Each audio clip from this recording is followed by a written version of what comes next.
So in the previous video, we saw how we can look at a scatter plot and we can determine, the strength, the direction, the form, and unusual values.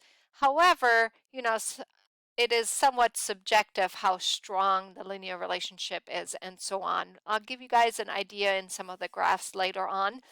But over here, we actually have something called a correlation coefficient, which is the measurement of the strength and the direction of our linear relationship. And one thing to highlight over here is we want to make sure that we do have a linear relationship when we're calculating this correlation coefficient, because it's only meaningful when we're looking at linear data, not when we have a nonlinear relationship between our two variables over here. So how do we calculate the correlation coefficient and what does it mean? So the very first thing you see over here is that you have a formula for the correlation coefficient. So over here, R is a summation of what we actually have over here is z-scores. So this is z-scores for our x values. Over here we have our z-scores for our y values. We're in effect multiplying our z-scores for x values times the z-score of our y values. Then we're going to add up all those values we get and we're going to divide by n minus 1. So what happens, let's say we have a positive linear trend over here with our data, and let's say we just look at the smallest value over here, which when we're considering the x value has a value much lower than the mean. So this value would have a negative z-score for the x values. It's going to be multiplied times a negative value for the z-score for the y values, because again, it's much lower than the mean. And remember, any value less than the mean will have a negative z-score. Any value greater than the mean is going to have a positive z-score. So if you have a low x value compared to all the other x values, that gives you a negative z-score. And when you have a lower value, a lower y value, you're also going to have a negative z-score. So this will give you negative z-scores, and putting these all together, we're going to have negative times a negative is equal to a positive value.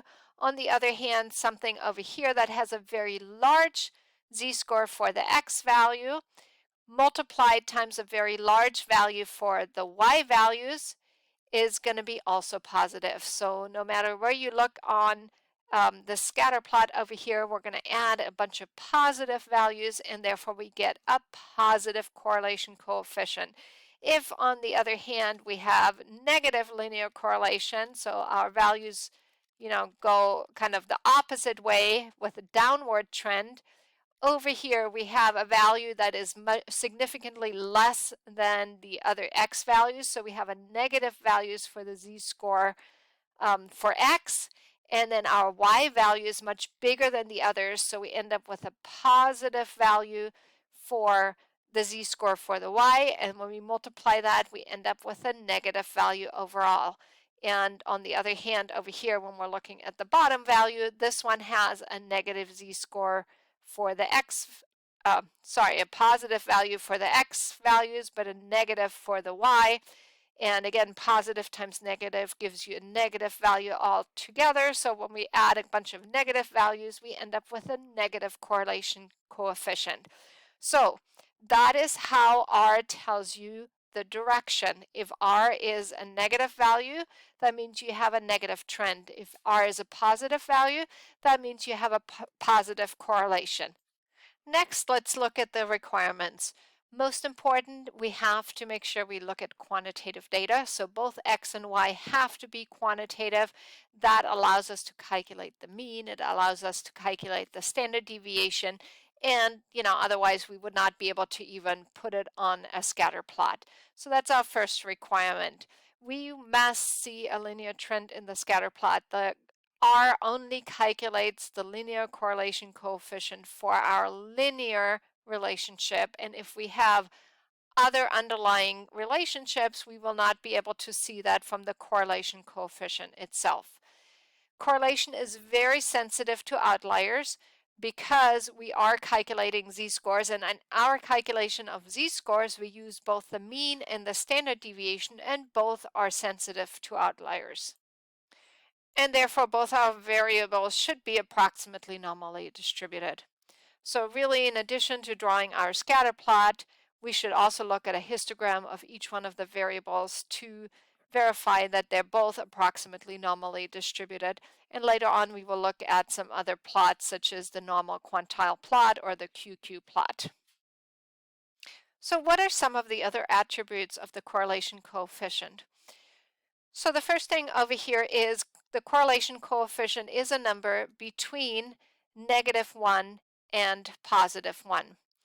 Again, the sign tells you whether it's negative or positive. So negative correlation coefficients indicate negative linear correlation.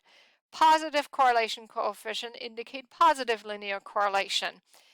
If r is equal to 1, that means we have a perfect straight line relationship with a positive slope, meaning all the points are on a straight line. So over here, having a line with all the dots on it would have a correlation coefficient of +1. If all our lines are on if all our dots are on a point with a negative slope, then we have a correlation coefficient of -1. So a correlation coefficient of 1 is a perfectly positive linear relationship. A correlation coefficient of -1 is a perfectly negative linear correlationship. If our correlation coefficient is equal to 0, that means our points are scattered all over the place, and it means that our linear correlation coefficient is 0. So we can actually fit a line through it with a slope of 0, and therefore there would be no linear correlation because of this complete scatter of our data points. Now keep in mind that we could have a linear correlation coefficient of 0 even if we have a strong non-linear trend. So for example, if we have a quadratic relationship over here where we have, if we're trying to fit a straight line through it, we could end up with a correlation coefficient of 0, even though we have a very strong nonlinear trend. So our correlation coefficient only looks at our straight line relationship between those two variables.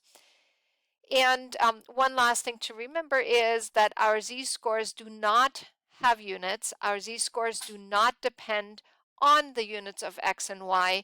And therefore, if we're converting our values from inches to centimeter, there would be no change in the z-score. And the last thing is also, if we're switching x and y, there's no effect on the correlation coefficient. So the correlation coefficient does not depend on the units, and it does not depend on which value is x or y.